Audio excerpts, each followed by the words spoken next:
नमस्कार, बहुत बहुत स्वागत करती हूं आप सभी का। आप देख रहे हैं भारत 24 और भारत स्पेशल के इस खास बुलेटिन में मैं हूं आपके साथ पूर्णिमा मिश्रा। नमस्कार, आप देख रहे हैं भारत स्पेशल, साथ में आपके शिखा ठाकुर।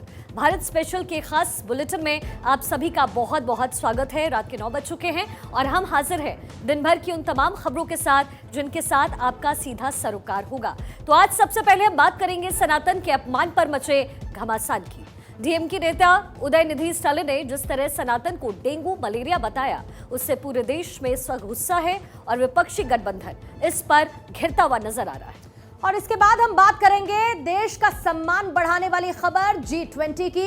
G20 समिट पर दुनिया के सभी अहम देशों के राष्ट्र प्रमुखों का स्वागत करने के लिए देश की राजधानी तैयार है और इस समिट के बहाने हमारे कुछ पड़ोसियों का दर्द भी सामने आ रहा है। तीसरी सबसे बड़ी खबर होगी भारत के गौरव से जुड़ी हुई। दुनिया में भारत की तरक्की की तारीफ जमकर हो रही है। ब्रिटेन के मशहूर अखबार द टेलीग्राफ ने इसके लिए प्रधानमंत्री मोदी की तारीफ में एक आर्टिकल पब्लिश किया है। क्या है आर्टिकल, इसका आगे जिक्र करेंगे। और इसके बाद हम बात करेंगे आर्टिकल 370 की, जिसे हटाने के खिलाफ सुप्रीम कोर्ट में याचिका दायर की गई है, लेकिन केंद्र सरकार के फैसले का विरोध करने वाले एक याचिकाकर्ता के देश विरोधी काले कारनामे जब उजागर हुए तो कोर्ट में उनकी फजीहत हुई और उन्हें हलफनामा देने के आदेश दे दिए गए हैं। और आखिर में हम बात करेंगे उत्तर प्रदेश में चल रहे 2024 के चुनाव से पहले सत्ता के सेमीफाइनल की। यूपी की घोसी उपचुनाव सीट के लिए कल सुबह वोटिंग होनी है। विधानसभा की ये सीट कैसे यूपी की पॉलिटिक्स का बैरोमीटर बन गई और इसे जीतने के लिए बीजेपी और समाजवादी पार्टी ने क्या क्या रणनीति अपनाई है, आगे इसका भी जिक्र हम करेंगे।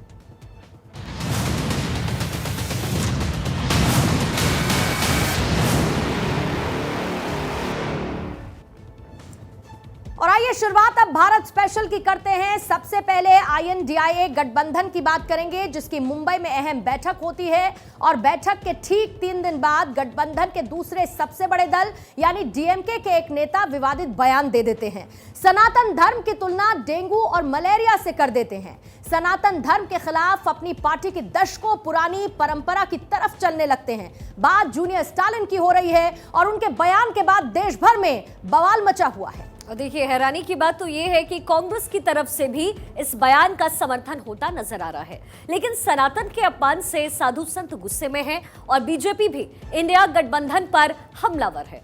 गठबंधन की मुसीबत ये है कि DMK से किनारा करे तो दक्षिण भारत में बड़ी जीत दर्ज करने की उम्मीदें धूमिल हो जाएगी और समर्थन करे तो हिंदुओं के वोट में सेंध लग सकती है। सनातन क्या है? सनातन की व्याख्या क्या है? सनातन कहां है? सनातन कहां नहीं है?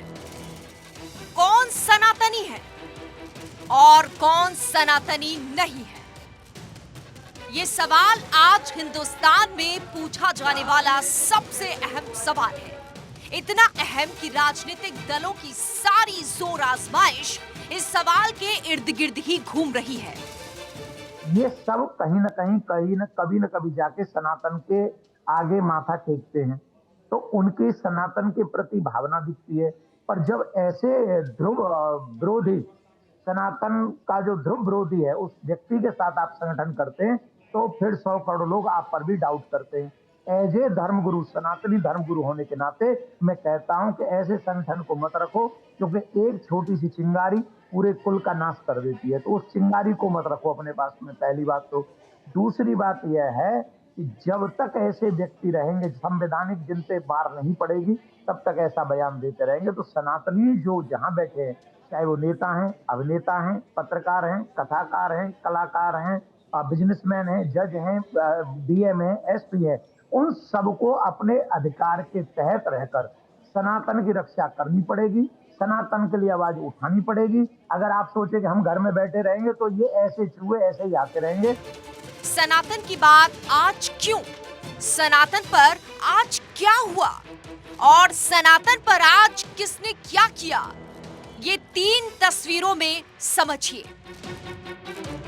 हिंदुओं को गाली देने की एक होड़ सी मची हुई है नेताओं में, और सत्य सनातन धर्म को मिटाने की कोशिशें हजारों साल से हुई हैं, लेकिन सनातन को लोग मिटा नहीं पाए। सनातन को मिटाने का जो ख्वाब है ये अंग्रेजों ने भी देखा, ये मुगलों ने भी देखा, लेकिन सनातन नहीं मिट पाया। लॉर्ड मैकाले की कुछ नाजायज औलादें ये ख्वाब दोबारा देख रही हैं। तमिलनाडु के मुख्यमंत्री एमके स्टालिन के बेटे उदयनिधि स्टालिन ने सनातन धर्म का अपमान किया। सनातन धर्म की जो व्याख्या की वो देश के 120 करोड़ हिंदुस्तानियों का अपमान की है। கொசு, டெங்கு காய்ச்சல், மலேரியா, கொரோனா இதையெல்லாம் நம்ம எதிர்க்க கூடாது, ஒழித்து கட்ட வேண்டும். அப்படிதான் இந்த சனாதனம்.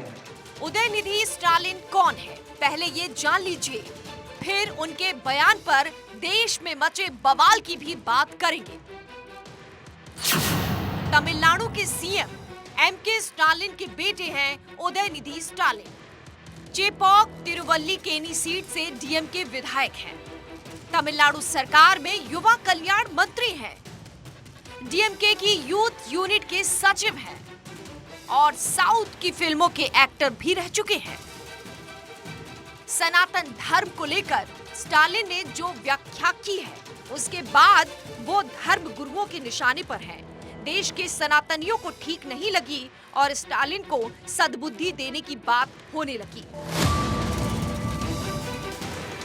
दक्षिण भारत के तमिलनाडु के कोई स्टालिन हैं, उनकी बुद्धि फिर गई।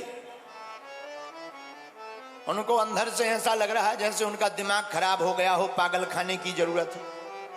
वो कह रहे हैं सनातन को मिटा देना चाहिए, सनातन को खत्म कर देना चाहिए, जैसे उनके बाप की बापौती हो गए। सनातन तब तक रहेगा जब तक सूरज चांद रहेगा। तमिलनाडु के मंत्री ने सनातन की जो व्याख्या की उससे हिंदू धर्म को मानने वालों में गुस्सा है। जूनियर स्टालिन ने जो भद्दी व्याख्या की उसकी कल्पना भी नहीं की जा सकती। इस व्याख्या ने सियासत को दो धुरों में बांट दिया है। उन दोनों धुरियों की बात समझने से पहले सनातन की व्याख्या को समझ लेना जरूरी है। ये जानना जरूरी है कि सनातन क्या कहता है। सनातन धर्म कहता है कि जो आस्तिक हैं वो सनातनी है, जो नास्तिक हैं वो भी सनातनी है, जो ब्रह्म में विश्वास रखते हैं वो सनातनी है, जो ब्रह्म में विश्वास नहीं रखते वहां सनातन कहता है अहम ब्रह्मास्मि, यानी हमारे अंदर ही ब्रह्म है। सनातन धर्म मानी इतना विशाल कि आकाश छोटा हो जाए। सनातन धर्म इतना गहरा कि समंदर की गहराई कम पड़ जाए।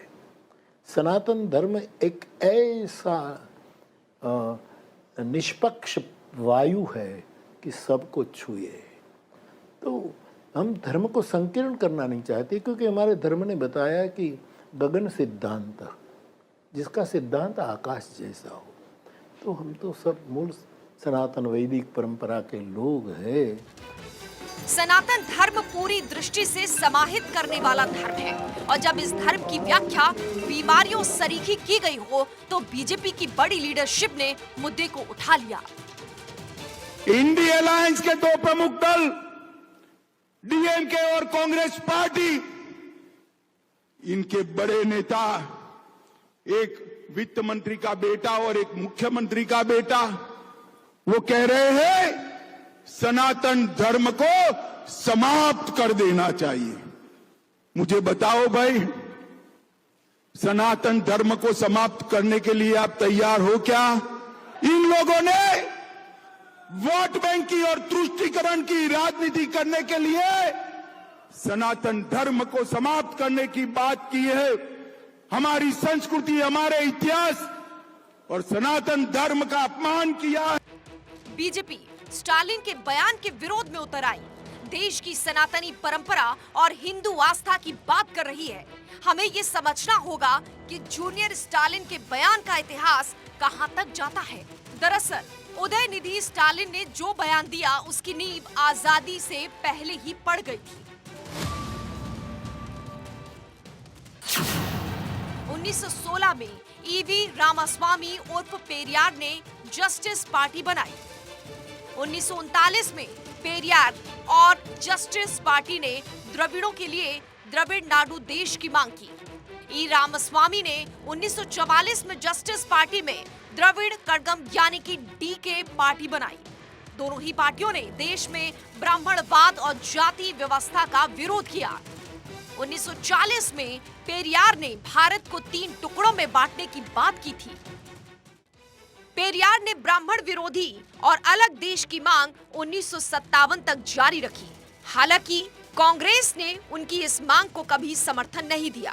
5 नवंबर 1957 को प्रधानमंत्री जवाहरलाल नेहरू ने तमिलनाडु के तत्कालीन मुख्यमंत्री के कामराज को एक पत्र लिखा, जिसमें लिखा कि पेरियार जो भी कह रहे हैं वो एक क्रिमिनल ही कह सकता है।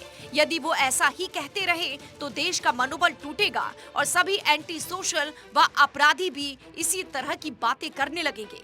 मुझे लगता है कि पेरियार को पागल खाना में भेजा जाए, जहां उनके दिमाग का इलाज किया जाए।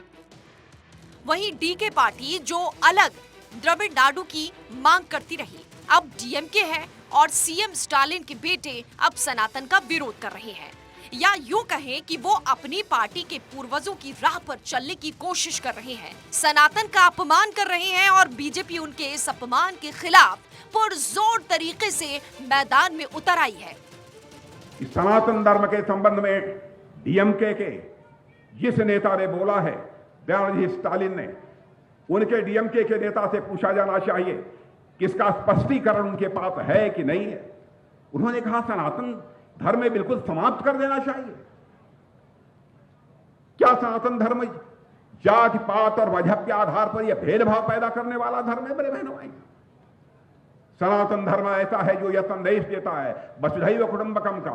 सनातन धर्म यह संदेश देता है यत पिंडे तद ब्रह्मांडे, जो पिंड में है वही ब्रह्मांड में है, जो जड़ में है वही चेतन में है, जो छोटे में है वही बड़े में है, जो मेरे में है वही तेरे में है। यह संदेश देने वाला यदि कोई धर्म है तो वह सनातन धर्म है। जूनियर स्टालिन का बयान भले ही सनातन विरोधी हो, लेकिन दक्षिण भारत के नेताओं को इस बयान में ही अपनी चमकती सियासत दिख रही है। तभी तो कांग्रेस अध्यक्ष के बेटे प्रियंक खड़गे भी स्टालिन के समर्थन में उतर आए हैं। Any religion that does not promote equality, any religion that does not ensure that you have the dignity of being a human being is not a religion according to me. Any religion which does not give you equal rights, does not treat you like humans, is not a religion. So it's as good as a disease.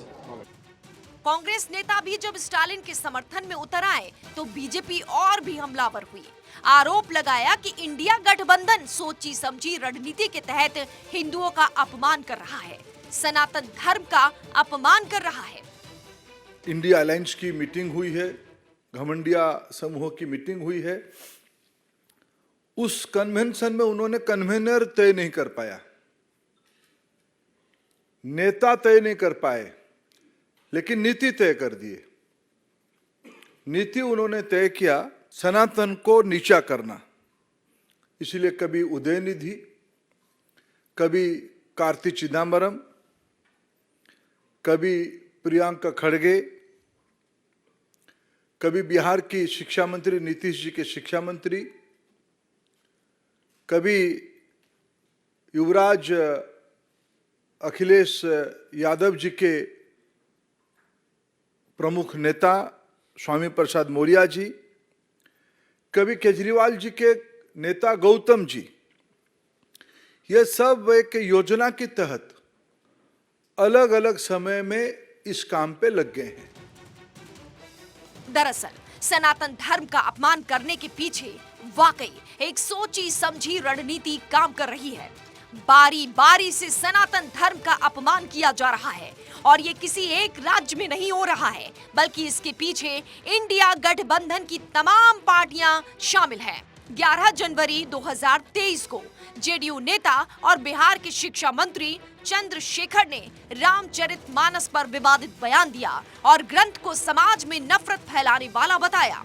21 जनवरी 2023 को Samajwadi party के महासचिव स्वामी प्रसाद मौर्य रामचरितमानस पर विवादित बयान देते दिखे और ग्रंथ को बैन करने की मांग करते रहे।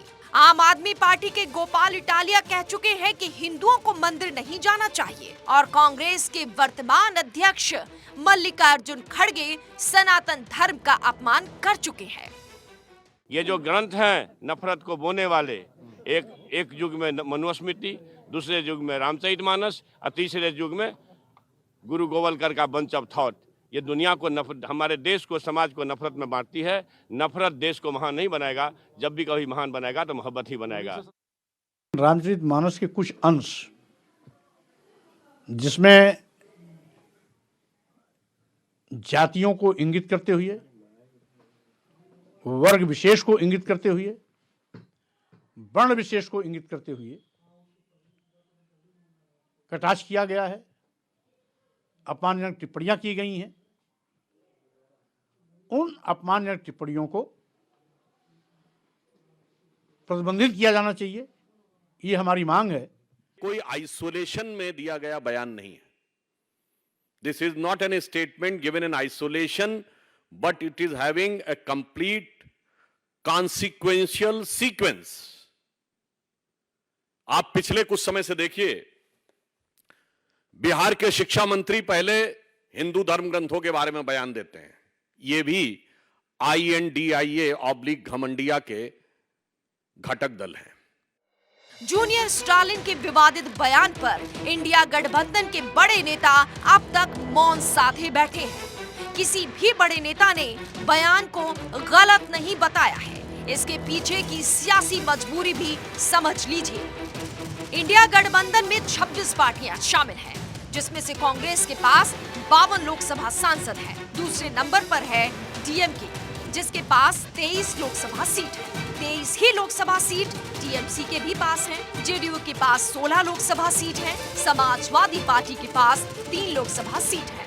आम आदमी पार्टी के पास 1 लोकसभा सीट है। CPI के पास 2 लोकसभा सीट है। CPM के पास 3 लोकसभा सीट है। शिवसेना UBT के पास 6 सांसद हैं, जबकि NCP में पवार गुट के पास 4 लोकसभा सांसद हैं। झारखंड मुक्ति मोर्चा के पास 1 लोकसभा सीट है। इंडिया अलायंस में DMK एक मजबूत कड़ी है। तमिलनाडु में DMK के पास बड़ा जनाधार है। इसके चलते इंडिया अलायंस जूनियर स्टालिन के विवादित बयान पर चुप्पी साधे बैठा है। तमिलनाडु के सरकार को मुख्यमंत्री स्टालिन, उसका बेटा उदयनिधि स्टालिन, वो उदयनिधि स्टालिन सनातन धर्म को समाप्त करने का उद्घोष करता है और कहता है कि हम सनातन धर्म को समाप्त कर देंगे, एबॉलिश कर देंगे, इस तरह की भाषा इस्तेमाल करता है। श्री स्टालिन के पुत्र उदयनिधि स्टालिन ने सनातन धर्म के खिलाफ अपनी की गई बहुत ही बेशर्मी भरी टिप्पणी को दोबारा दोहराया है। जूनियर स्टालिन के विवादित बयान से जो सियासी भूचाल आया है, वो जल्द थमता नहीं दिख रहा है। बीजेपी तो हमलावर है ही, साधु संत भी मोर्चा खो चुके हैं और इंडिया गठबंधन अपने पहले बड़े टेस्ट से पहले ही बैकफुट पर है। जूनियर स्टालिन के बयान से शायद इंडिया गठबंधन पड़ला झाड़ भी लेता, बयान को निजी बता देता, लेकिन उदयनिधि के बयान का समर्थन कर जूनियर खड़गे ने कांग्रेस की भी मुश्किल बढ़ा दी है। Bureau report, Bharat 24। Super power America, Europe के सबसे शक्तिशाली देश फ्रांस, जर्मनी, तकरीबन 26 देशों के राष्ट्राध्यक्ष G20 में शिरकत करने के लिए भारत आने वाले हैं। भारत की तरफ से 140 करोड़ भारतीयों का प्रतिनिधित्व करेंगे हमारे प्रधानमंत्री नरेंद्र मोदी। दिल्ली इस समय सज चुकी है, बस इंतजार है दुनिया के सबसे बड़े आयोजन का। ये आयोजन कितना भव्य और दिव्य है और कैसी है इसकी तैयारियां, ये भी आपको बताएंगे। हमारे पड़ोसी क्यों परेशान हैं, उन्हें क्यों दर्द हो रहा है, आयोजन भारत में हो रहा है और चैन चीन का उड़ गया है। अमेरिकी राष्ट्रपति जो बाइडेन ने चीनी राष्ट्रपति शी जिनपिंग के न आने पर निराशा व्यक्त की है। लेकिन भारत के इस आयोजन को देख करके ब्राजील के क्यों हाथ पांव अभी से फूल गए? दरअसल अगली G20 समिट ब्राजील में होनी है और भारत में G20 के भव्य आयोजन ने ब्राजील के लिए नया चैलेंज पेश कर दिया है।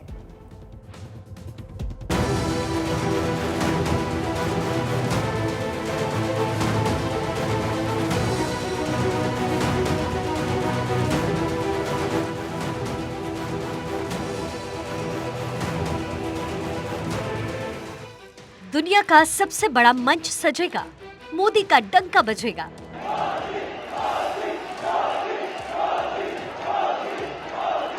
मोदी के दिल के करीब G20 है 140 करोड़ लोगों की उम्मीद। मोदी का मास्टर प्लान G20 से लंबी उड़ान। G20 होगा सफल, मोदी होंगे और प्रबल। प्रधानमंत्री मोदी का कहना है कि G20 मेरे दिल के बहुत करीब है, ये भारत के लिए बहुत खास है, इसलिए तो G20 की तैयारियों पर पीएम की बारीकी से नजर है। देश की प्रगति का प्रगति मैदान दुल्हन की तरह सज चुका है। प्रधानमंत्री मोदी ने खुद ही पूजा करके उस भव्य स्थान का उद्घाटन किया है। प्रगति मैदान के भारत मंडपम की रोशनी की चकाचौंध ऐसी दिख रही है मानो बहुत बड़े यज्ञ से पहले दिव्य रोशनी प्रकट हो गई हो। पूरी दिल्ली G20 के रंग में रंगी है, क्योंकि दुनिया के सबसे शक्तिशाली लोगों का दिल्ली में जमावड़ा जो लगना है। अमेरिकी राष्ट्रपति जो बाइडेन G20 के लिए दिल्ली पहुंचेंगे। ब्रिटेन के पीएम ऋषि सुनक G20 में भाग लेने दिल्ली आएंगे। फ्रांस के राष्ट्रपति इमैनुअल मैक्रो G20 के भव्य आयोजन का हिस्सा बनेंगे। प्रधानमंत्री मोदी को बॉस कहने वाले ऑस्ट्रेलिया के पीएम एंटनी एल्बनीज भी G20 की शान बढ़ाएंगे। जापानी पीएम फूमियो किशिदा भी G20 का हिस्सा बनने भारत आएंगे। कनाडा के पीएम जस्टिन ट्रूडो भी भारत आकर G20 में शामिल होंगे। दक्षिण कोरिया के राष्ट्रपति यूसुक येओल भी G20 में भाग लेंगे। इन्हीं के साथ अतिथि देश से बांग्लादेश के पीएम शेख हसीना भी भारत पहुंचेंगी और G20 के भव्य आयोजन को देखेंगी। जितने बड़े मेहमान उतनी ही बड़ी है भारत की तैयारी। दिल्ली के चप्पे चप्पे पर सुरक्षा के कड़े इंतजाम किए जा चुके हैं, ताकि प्रधानमंत्री मोदी जिस भारत को दुनिया के सामने रखने जा रहे हैं वो भारत अगले 1000 साल तक याद रखा जाएगा। इसलिए मेहमान नवाजी में कोई कमी नहीं रखी जा रही। मेहमानों की सुरक्षा के लिए जबरदस्त सुरक्षा घेरा बनाया गया है। 1,30,000 जवानों की तैनाती की गई है। दिल्ली में अर्धसैनिक बलों की तैनाती। सीआरपीएफ रक्षक की 50 टीमें तैनात। रक्षक टीम में 1000 जवान तैनात। वीआईपी सुरक्षा का हिस्सा रह चुके जवान तैनात। एसपीजी, एनएसजी में काम कर चुके जवान तैनात। राष्ट्राध्यक्षों के काफिलों में तैनात रहेंगे जवान। इन्हीं जवानों पर दिल्ली के आईजीआई एयरपोर्ट और गाजियाबाद के हिंडन एयरबेस से लेकर G20 समिट तक मेहमानों को लाने की जिम्मेदारी रहेगी। राष्ट्राध्यक्षों के लिए 300 बुलेट प्रूफ गाड़ियां भी तैयार है। दिल्ली में एआई कैमरे विदेशी मेहमानों की सुरक्षा करेंगे। G20 समिट के लिए ऊंची बिल्डिंग्स पर स्नाइपर्स तैनात होंगे। सिर्फ जमीन ही नहीं, आसमान पर भी भारत की वायुसेना मोर्चा संभाले है। G20 सिर्फ एक आयोजन नहीं है, ये विकासशील भारत की नई पहचान है। इसलिए आसमान पर भारत के विमान की गर्जना सुनाई देगी। वायुसेना ने भी चप्पे चप्पे पर नजर रखी है। जब दुनिया के बाहुबली भारत के प्रगति मैदान में भारत की प्रगति के साक्षी बन रहे होंगे, तब वायुसेना की चप्पे चप्पे पर नजर होगी। 9 से 10 सितंबर को लड़ाकू विमान और एयर डिफेंस सिस्टम आसमान की रखवाली कर रहे होंगे। दिल्ली के आसमान की सुरक्षा के लिए राफेल फाइटर जेट उड़ान भरेंगे। दिल्ली के आसमान की सुरक्षा के लिए मिराज 2000 विमान भी उड़ान भरेंगे। दिल्ली के आसपास के आसमान की निगरानी करेंगे। Airborne early warning and control system, Delhi पर हवाई हमला ना हो इसलिए एयर डिफेंस सिस्टम लगाए जाएंगे।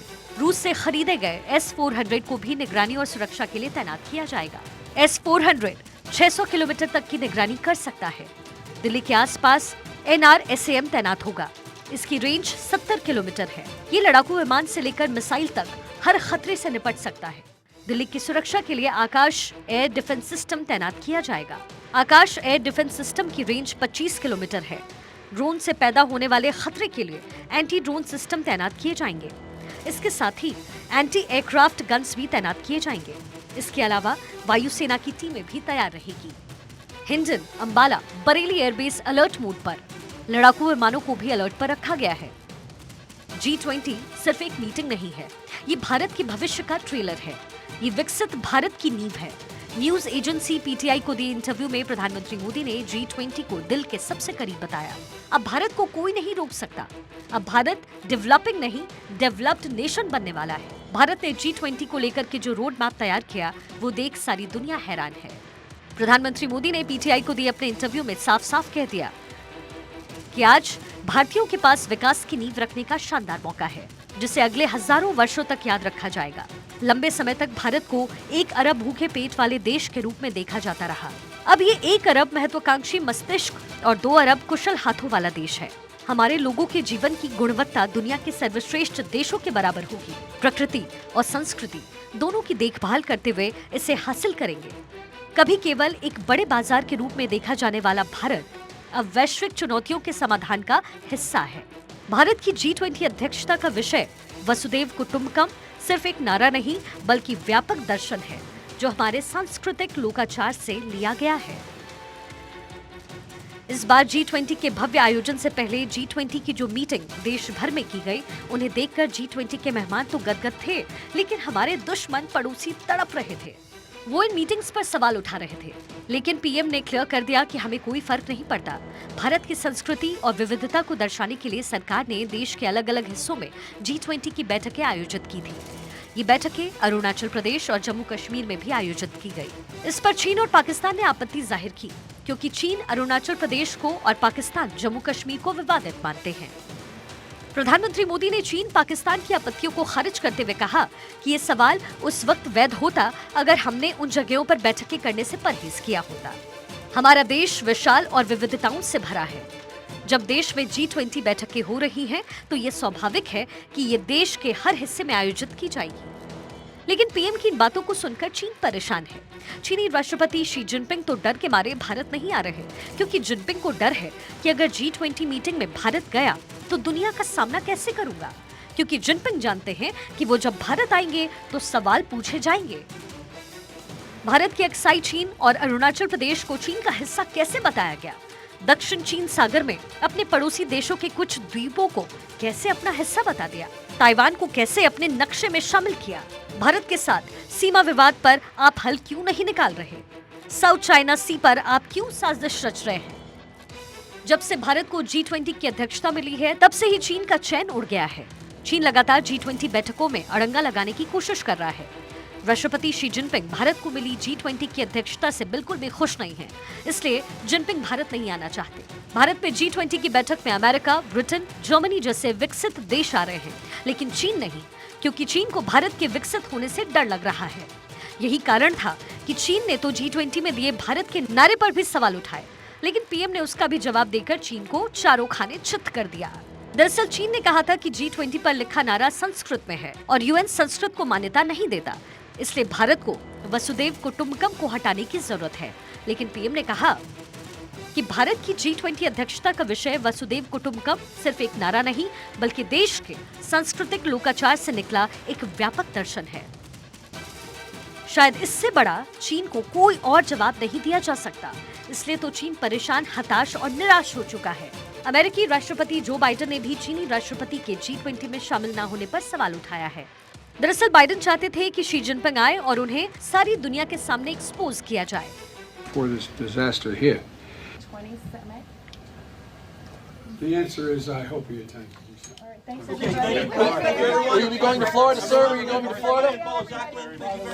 लेकिन भारत को कोई फर्क नहीं पड़ता जिनपिंग आए या नहीं आए, क्योंकि प्रधानमंत्री मोदी G20 में दुनिया के दिग्गजों के साथ जो व्यापार करने के लिए बातचीत करने वाले हैं और बाइडेन के साथ नए नए समझौते करने वाले हैं, उसके बाद चीन को मिर्ची तो लगनी तय है।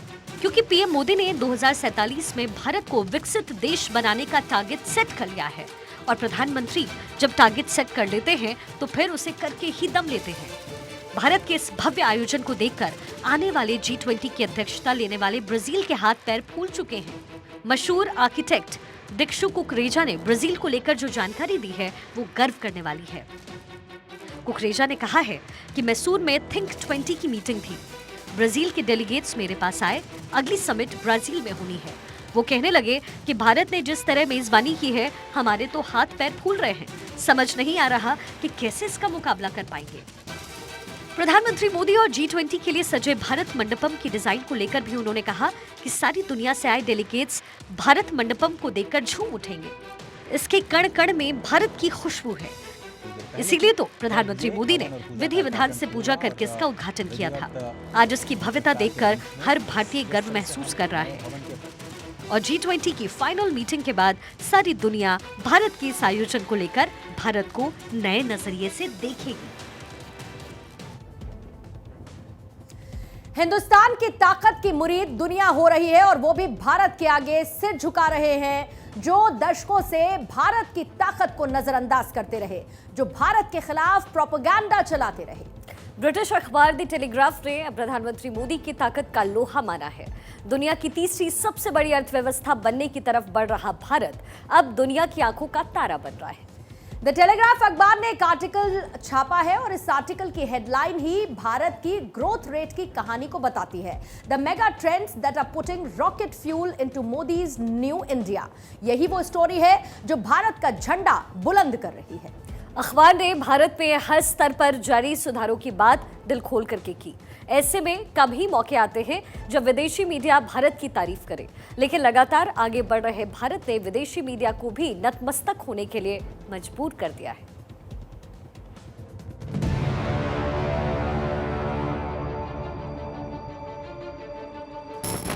Sir, we have achieved soft landing on the moon. India is on the moon. तालियों की गड़गड़ाहट से सुन सकते हैं कि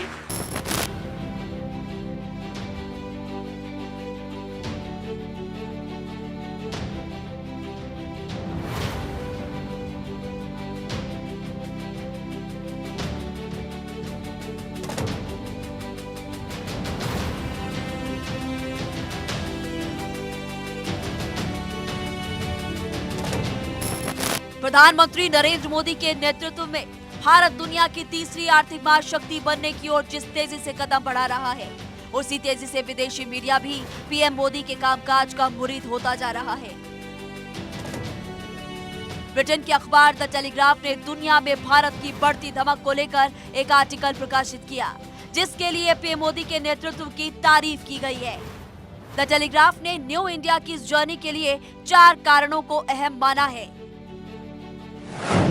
इनमें राजनीतिक स्थिरता, कानूनी सुधार, वेलफेयर स्कीम, बुनियादी ढांचे की मजबूती है। द टेलीग्राफ ने प्रधानमंत्री नरेंद्र मोदी के 15 अगस्त को लाल किले से दिए गए भाषण को खास तौर पर कोट किया, जिसमें उन्होंने भारत की आबादी को सबसे बड़ी ताकत बताया था। आज पूरे विश्व में वहां देशों की उम्र ढल रही है, ढलाव पर है, तब भारत युवान की तरफ ऊर्जावान होकर के बढ़ रहा है। कितने बड़े गौरव का कालखंड है कि आज 30 साल की कम आयु की जनसंख्या दुनिया में सर्वाधिक कहीं है तो ये मेरे भारत मां की गोद में है, ये मेरे देश में है।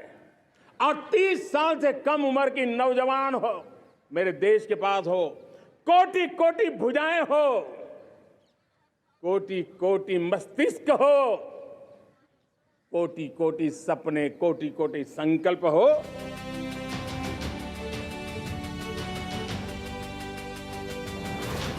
ब्रिटिश अखबार ने पीएम मोदी के विदेशी दौरों और उनका रेड कार्पेट वेलकम का खास जिक्र किया है। पीएम नरेंद्र मोदी के लिए पूरी दुनिया की राजधानियों में लाल कालीन बिछाई जा रही है। आईएमएफ ने भविष्यवाणी की कि 2023 और अगले 5 साल तक भारत दुनिया की सबसे तेजी से बढ़ती हुई अर्थव्यवस्था बना रहेगा। मौजूदा ट्रेंड के हिसाब से भारत अगले 4 साल में दुनिया की तीसरी सबसे बड़ी अर्थव्यवस्था बन जाएगा और अगले 7 साल में इसकी वर्किंग पॉपुलेशन चीन की मौजूदा वर्किंग पॉपुलेशन 23.5 करोड़ को पीछे छोड़ देगी। ये वर्किंग पॉपुलेशन पाकिस्तान की कुल आबादी से भी ज्यादा होगी। इसीलिए प्रधानमंत्री मोदी ने कहा है कि भारत 2047 तक विकसित देश बन जाएगा। 2047 में जब देश आजादी के 100 साल मनाएगा, उस समय दुनिया में भारत का तिरंगा झंडा विकसित भारत का तिरंगा झंडा होना चाहिए।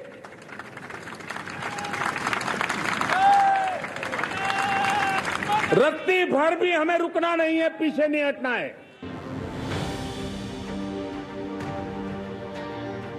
दरअसल प्रधानमंत्री नरेंद्र मोदी के कार्यकाल के बीते 9 सालों में हमारा देश दुनिया का ग्रोथ इंजन बन गया है।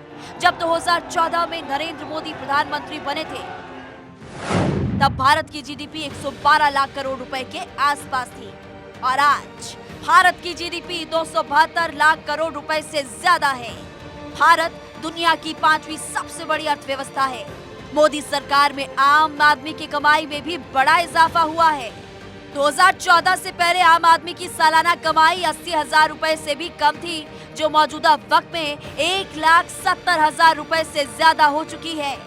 2014 में विदेशी मुद्रा भंडार 18.28 लाख करोड़ रुपए था, जो बढ़कर 49.26 लाख करोड़ रुपए हो चुका है। यानी विदेशी मुद्रा भंडार में करीब 2.5 गुना तक बढ़ोतरी हुई है। इसी तरह से 9 सालों में एक्सपोर्ट 19.05 लाख करोड़ से बढ़कर 36.20 लाख करोड़ हो चुका है। भारत की इसी धमक के कारण दुनिया भर की एजेंसियों ने भारत का ग्रोथ अनुमान बढ़ा दिया है। अंतर्राष्ट्रीय मुद्रा कोष IMF ने पहले 2023 के लिए ग्रोथ रेट 5.9% रहने का अनुमान जताया था, जिसे उसने बाद में सुधार कर 6.1% किया था। IMF ने 2024 में ग्रोथ रेट 6.3% रहने का अनुमान व्यक्त किया है। फिच रेटिंग ने भी वित्त वर्ष 2023 से 24 के लिए ग्रोथ रेट के अनुमान को 6% से बढ़ाकर 6.3% कर दिया था। मूडीज ने भारतीय अर्थव्यवस्था की वृद्धि दर का अनुमान बढ़ाकर 6.7 कर दिया। मूडीज से इससे पहले जीडीपी ग्रोथ रेट 5.5 रहने का अनुमान जताया था। जाहिर है कि तमाम एजेंसियां भारत के ग्रोथ अनुमान को लगातार बेहतर कर रही है। अर्थव्यवस्था के इस मोर्चे पर इतने मजबूत प्रदर्शन के कारण भारत दुनिया में सबसे आगे निकल गया है। हमारे मुकाबले दूसरे प्रमुख देशों की अर्थव्यवस्थाओं को देखें तो दुनिया की सबसे बड़ी अर्थव्यवस्था अमेरिका ने जून तिमाही के दौरान 2.1%, चीन ने 6.3%, ब्रिटेन ने 0.4%, जबकि जर्मनी ने 0.2% की ग्रोथ रेट हासिल की। इसके अलावा जापान की ग्रोथ रेट 6% रही। टेलीग्राफ लिखता है कि भारत की इसी आर्थिक ताकत के कारण एप्पल के बॉस टिम कुक ने दिल्ली और मुंबई में 2 रिटेल आउटलेट खोले। एप्पल के लिए आईफोन बनाने वाली ताइवानी कंपनी फॉक्सकॉन की कर्नाटक में $1 अरब की लागत से फैक्ट्री शुरू करने की योजना है। अमेरिकी कंपनी माइक्रॉन ने गुजरात में सेमीकंडक्टर फैक्ट्री शुरू करने की घोषणा की है और अंतरराष्ट्रीय फर्म गोल्डमैन सैच ने अपनी बोर्ड मीटिंग भारत में की।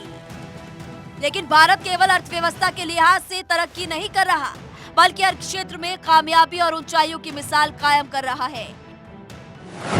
द टेलीग्राफ ने लिखा कि BCCI की इंडियन प्रीमियर लीग यानी कि IPL अब अमेरिकी फुटबॉल लीग के बाद दुनिया की दूसरी सबसे ज्यादा पैसे वाली स्पोर्ट्स लीग है।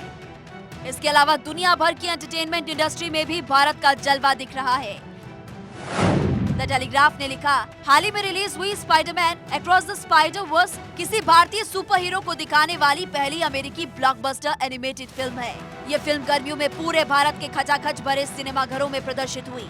इसमें जब दूसरा कैरेक्टर चाय टी कहता है तो पवित्र प्रभाकर कहते हैं कि चाय मतलब टी होता है ब्रो, तुम टी बोल रहे हो। इन कामयाबियों के साथ द टेलीग्राफ ने भारत के सामने मौजूदा चुनौतियों का जिक्र भी किया, जिसके मुताबिक कृषि उत्पादन बढ़ाना, शहरी इलाकों में बेहतर बुनियादी ट्रैफिक सिस्टम, मैन्युफैक्चरिंग क्षेत्र को बढ़ावा देना और स्मार्ट डिजिटलीकरण के दम पर सर्विस सेक्टर को मजबूत करने की जरूरत है, ताकि भारत की ये ग्रोथ रेट और मजबूत हो सके। कुल मिलाकर भारत का भविष्य उज्जवल है और अब ये बात पूरी दुनिया मान चुकी है। पाकिस्तान के समर्थक नेशनल कॉन्फ्रेंस के नेता मोहम्मद अकबर लोन की भावनाएं आहत होने पर पाकिस्तान जिंदाबाद निकल गया था। कमाल की बात है ना, अपने पाक प्रेम को जस्टिफाई करने का गजब तरीका है ये। देखिए, 370 टूटने के बाद भारत विरोधियों के लिए अब अच्छे दिन खत्म हो गए हैं। सुप्रीम कोर्ट ने रूट्स इन कश्मीर संगठन ने दावा किया है कि लोन घोषित तौर पर पाकिस्तान का समर्थन करते हैं और इसके बाद केंद्र सरकार ने लोन से हलफनामा दाखिल कर देश से माफी मांगने के लिए कहा। कल तक पाकिस्तान जिंदाबाद करने वाले कैसे अब माफी मांगने के लिए मजबूर हैं। देखिए, अब न चाहते हुए भी अकबर लोन को सुप्रीम कोर्ट में हलफनामा दर्ज करने के लिए भारत में अपनी आस्था जाहिर करनी पड़ेगी, वरना याचिका रद्द कर दी जाएगी। आर्टिकल 370 पर सुनवाई, भारत विरोधियों की शामत आई। नहीं चलेगा पाक का गुणगान, माफी मांगो भाईजान। आर्टिकल 370 पर सुप्रीम कोर्ट में आज 15वें दिन की सुनवाई हुई, लेकिन आज की सुनवाई खास थी। आज सुप्रीम कोर्ट ने पाकिस्तान प्रेमी अकबर लोन को माफी मांगने के लिए हलफनामा देने के लिए कह दिया। जब कश्मीर में धारा 370 थी, तब भारत के खिलाफ जहर उगलने वाले सुप्रीम कोर्ट में 370 तोड़ने की पैरवी करने पहुंचे थे, लेकिन कोर्ट ने काले कारनामों का इतिहास पूछ लिया। ये वो लोग हैं जो 370 के नाम पर, कश्मीर के नाम पर भारत को जम्मू कश्मीर की विधानसभा में भी बदनाम करने से बाज नहीं आते थे। आज इनका एक एक हिसाब हो रहा है। कहते हैं ना, मोदी है तो मुमकिन है। धारा 370 खत्म करके पीएम मोदी ने आतंकियों और अलगाववादियों की दुकान बंद की। अब उनके समर्थक नेताओं की बारी आई है। संविधान का सहारा लेकर जो देश से गद्दारी करके बच जाते थे, अब उसी संविधान से माफी मांगने के लिए मजबूर होना पड़ रहा है। नेशनल कॉन्फ्रेंस नेता मोहम्मद अकबर लोन ने 2018 में पाकिस्तान समर्थित नारे लगाए थे। लोन की तरफ से सुप्रीम कोर्ट में कपिल सिब्बल पक्ष रख रहे थे। आपको बता दें, अकबर लोन 370 पर प्रमुख याचिका करता है। कश्मीरी पंडितों ने 3 सितंबर को सुप्रीम कोर्ट में याचिका दायर की थी। याचिका में याचिकाकर्ता अकबर लोन पर ही सवाल उठाए गए। कश्मीरी संगठन रूट्स इन कश्मीर ने दावा किया कि लोन घोषित तौर पर पाकिस्तान का समर्थन करते हैं। वो विधानसभा में पाकिस्तान के समर्थन में नारे लगा चुके हैं। केंद्र ने अकबर लोन से हलफनामा मांगने के लिए सुप्रीम कोर्ट से गुहार लगाई। सॉलिसिटर जनरल तुषार मेहता ने कहा कि लोन को शीर्ष अदालत से माफी मांगनी चाहिए और उन्हें भारतीय संविधान के प्रति अपनी अटूट निष्ठा बताते हुए एक हलफनामा दायर करना चाहिए।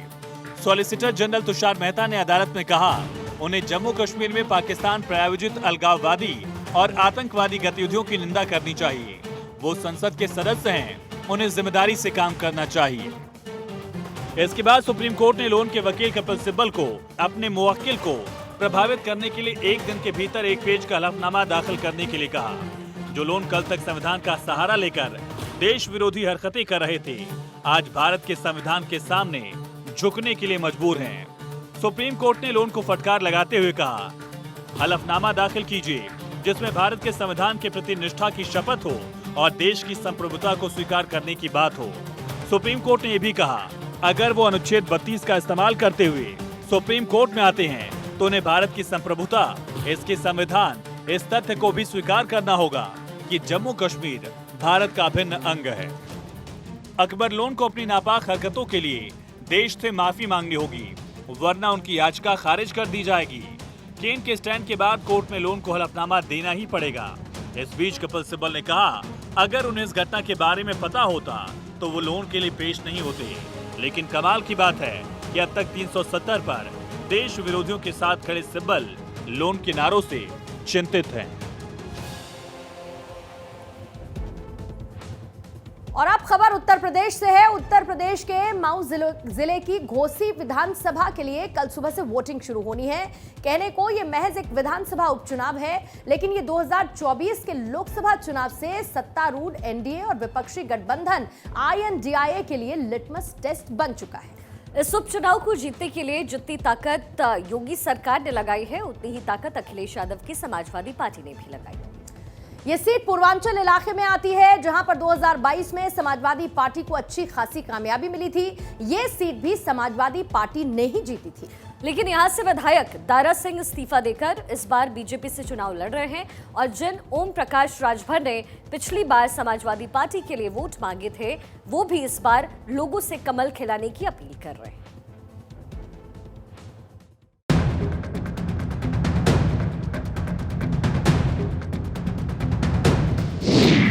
उत्तर प्रदेश के घोसी में गदर, गहराया सियासी समर। सुधाकर वर्सेस दारा, किसकी विजय का नारा। यूपी में 2024 का सेमीफाइनल, इंडिया वर्सेस एनडीए ने झोंकी ताकत। 2024 के लोकसभा चुनाव से पहले मऊ जिले की घोसी सीट पर सियासी घमासान मचा हुआ है। घोसी के सियासी रण को हर कीमत पर फतह करने के लिए बीजेपी और समाजवादी पार्टी ने चुनाव प्रचार में पूरी ताकत झोंकी। बीजेपी ने इलाके के धुरंधर सियासी दिग्गज दारा सिंह चौहान को उम्मीदवार बनाया है, तो समाजवादी पार्टी ने अपने पुराने नेता सुधाकर सिंह को मैदान में उतारा है। दारा सिंह चौहान 2022 में बीजेपी छोड़कर समाजवादी पार्टी में शामिल हुए थे और यहां से विधायक बने थे। इसके 15 महीने बाद वो दोबारा बीजेपी में शामिल हो गए, जिसके चलते यहां पर उपचुनाव हो रहा है। उपचुनाव में ज्यादातर सत्तारूढ़ पार्टी का पलड़ा भारी रहता है। बीजेपी को उम्मीद है कि केंद्र की मोदी सरकार और यूपी की योगी सरकार के कामकाज का फायदा उन्हें मिलेगा। कल उपचुनाव का मतदान का दिन है और भारतीय जनता पार्टी प्रचंड बहुमत से जीत रही है। समाजवादी पार्टी अपनी हार सुनिश्चित जान करके बौखलाई हुई है। इस उपचुनाव में दारा सिंह के लिए सीएम योगी ने भी 2 सितंबर को रैली की थी। उन्होंने कहा कि घोसी में विपक्ष की कोशिश कामयाब नहीं होगी। उत्तर प्रदेश में सरकार बनी भारतीय जनता पार्टी नेतृत्व की, ये जो माफिया सवा लहराते थे, आज व्हील चेयर पर अपनी जान की भीख मांगते हुए दिखाई देते हैं। अब किसी गरीब का, किसी किसान का, किसी व्यापारी की जमीन को कोई कब्जा करने का दुस्साहस नहीं कर सकता है, क्योंकि अगर कब्जा करेगा तो बुलडोजर भी तैयार बैठा है। लेकिन समाजवादी पार्टी ने इस उपचुनाव को प्रतिष्ठा की लड़ाई बना लिया है। एसपी उम्मीदवार सुधाकर सिंह के प्रचार की कमान शिवपाल यादव ने संभाल रखी है। उन्होंने आरोप लगाया कि घोसी में बीजेपी गड़बड़ी कर चुनाव जीतना चाहती है। आपकी सेवा भी करेंगे, विकास भी करेंगे और कभी झूठ नहीं बोलेंगे आप लोगों के बीच में। इसलिए 5 तारीख को सुधाकर को जिता करके इन भगोड़ों की और बेईमानों की जमानत जब्त करा देना। बस इतने हम ये कहना था। घोसी में पूर्व सीएम अखिलेश यादव और एसपी के आला नेताओं ने जमकर प्रचार किया। समाजवादी पार्टी ने दारा सिंह के बार बार पार्टी बदलने को मुद्दा बनाने की कोशिश की, जिससे घोसी की लड़ाई बहुत दिलचस्प हो गई है। अखिलेश यादव ने यहां पर रैली कर सुधाकर सिंह के लिए वोट मांगे। दावा किया कि घोसी में इस बार भी साइकिल ही दौड़ेगी। सुधाकर सिंह ही सुधार सकते इस विधानसभा को, यही सुधार लाएंगे, यही सुध लेंगे आपकी। बताओ आपकी सुध लेने वाला कौन है? और यही तो है, जहां चाहे वो मिल जाएंगे, आपके बीच के हैं। इसलिए जिताइए इन्हें। आप जिताओगे इन्हें, ये मान लें कि अपना बूथ और अपने गांव में सबसे ज्यादा वोट इनके पक्ष में आप पड़वाएंगे।